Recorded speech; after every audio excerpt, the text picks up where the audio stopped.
Hi! Welcome sa aking first impression. So, binili ko to. Hindi mo to sa lakot, no?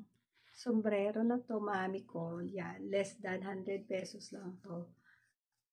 Kasi, ang init-init pag nasa beach, diba? Mag-outing kami, laging kabilad ang lock natin, ang katawan natin sa araw. Kahit na naka-sunblock tayo, mainit. Kaya bumili ako ng sombrero, less than 100 pesos lang siya. Tatlo nga bin-order ko para tagi-tigi sa kanya. Nanay ko, ni Luna, tsaka ako.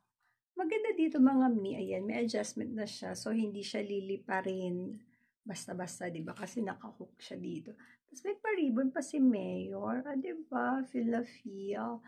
And eto, nakakahinga yung ulo mo kasi knitted siya, ayan.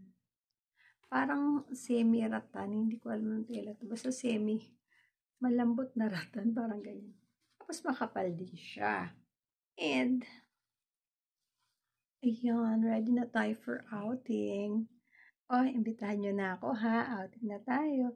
O siya, andyan na yung link sa Yellow Basket or nasa comment. Get yours now!